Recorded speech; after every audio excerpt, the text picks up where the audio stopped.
Good morning again, friends. It's time to continue our reading of, jump into, really, not continue, our reading of Proverbs.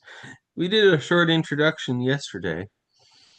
We're actually jumping into chapter 1 at verse 1 this morning and starting to read. Before we do that, let me just remind you of what the big picture here looks like.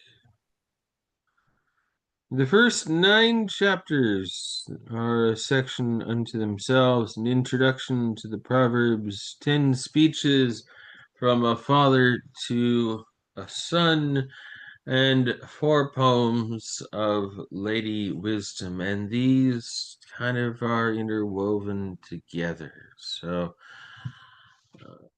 thus the reason why all 3 are listed, but not exactly in a systematic kind of way, because they just kind of weave in, especially the speeches from the father to the son and the 4 poems of Lady Wisdom.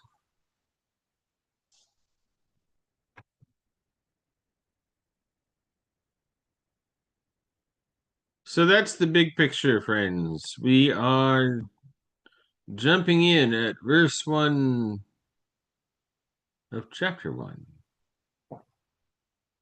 Pull up the timer. While I'm pulling up the timer, I will point out I will be reading from the left-hand column, which is the complete Jewish Bible, a Jewish Bible. The New Revised Standard Version Updated Edition is in the right-hand column, a Christian Bible.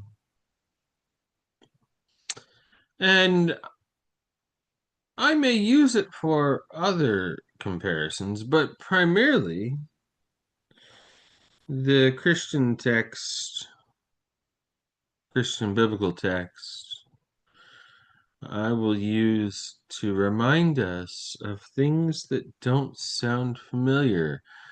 You remember this from First Kings, and there may be one thing that you remember pretty clearly when we did this from First Kings.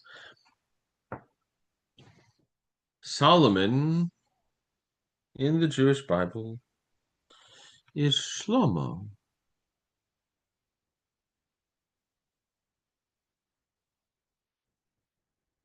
There will be other moments like this, I'm sure, like there were in First Kings, where we need to pause for just a moment and acknowledge something that sounds different, and what is it? Good morning, Linda. Good morning, Mom.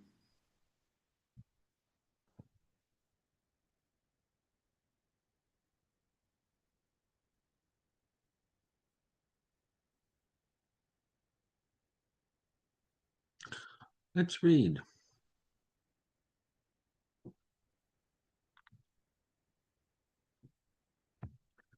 The Proverbs of Shlomo, the son of David, king of Israel, are for learning about wisdom and discipline, for understanding words expressing deep insight, for gaining an intelligently disciplined life, doing what is right, just, and fair, for endowing with caution those who don't think, and the young person with knowledge and discretion. Someone who is already wise will hear and learn still more. Someone who already understands will gain the ability to counsel well. He will understand proverbs, obscure expressions, the sayings of riddles, and of the wise. Remember, friends, Adonai is the general Jewish biblical way of referring God without using the sacred name of God. So this and this are basically the same, only on the right-hand column, what you see is a transliteration of the 4 Hebrew letters for the sacred name of God. When you see big capital L, smaller capitals ORD, you know that that is the sacred name of God. That is not uttered normally by Jews. They read Adonai in its place. The fear of Adonai is the beginning of knowledge, but fools despise wisdom and discipline. My son, remember that big picture. My son, heed the discipline of your father and do not abandon the teaching of your mother. They will be a garland to grace your head and a medal of honor for your neck. My son, if sinners entice you, don't go along with them. Suppose they say, come with us. We'll ambush somebody and kill him.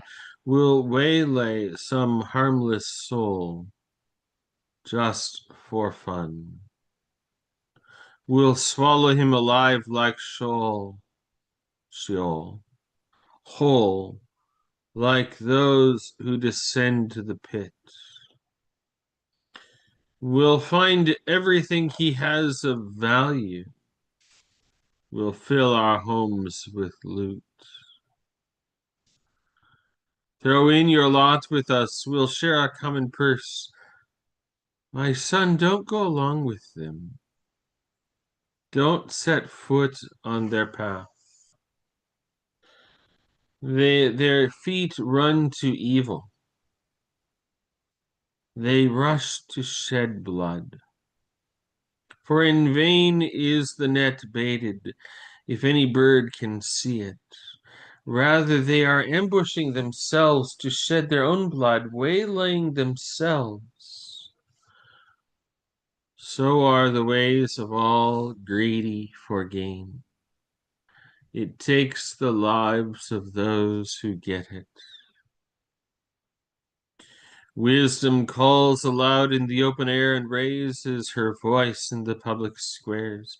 She calls out at street corners and speaks out at entrances to city gates.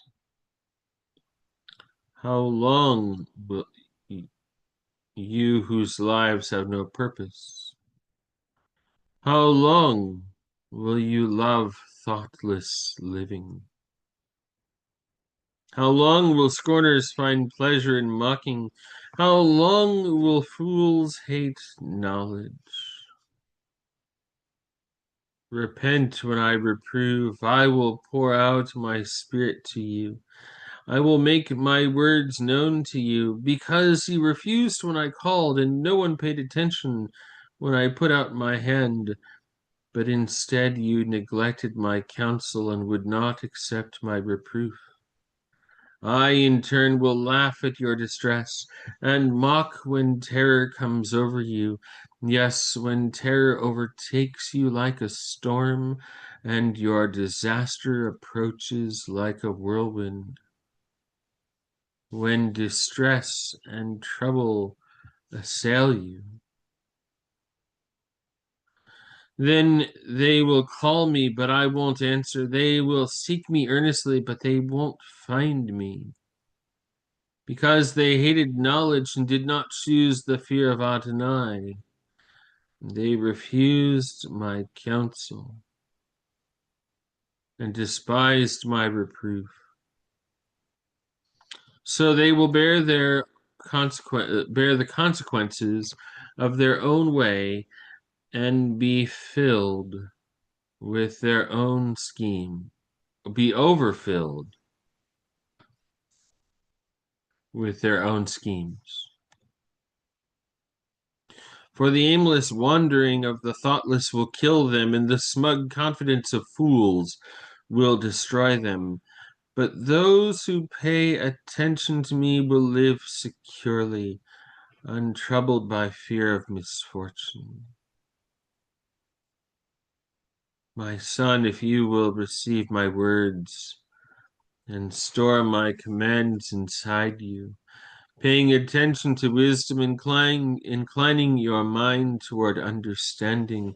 Yes, if you will call for insight and raise your voice for discernment,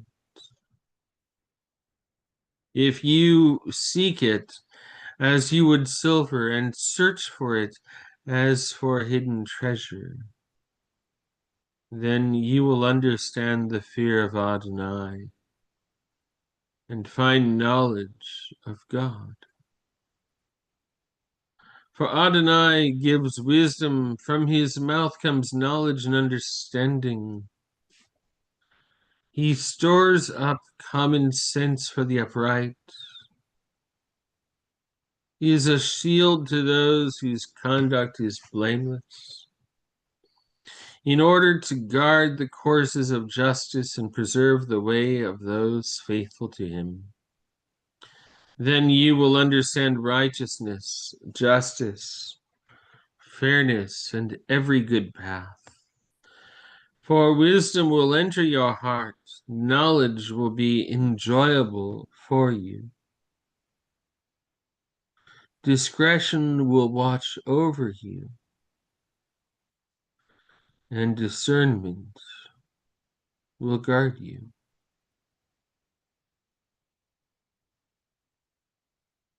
And that, friends, is where we're going to pause.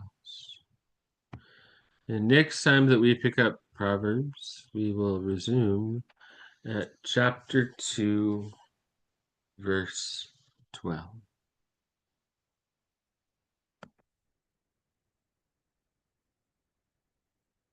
Peace be with you, dear friends.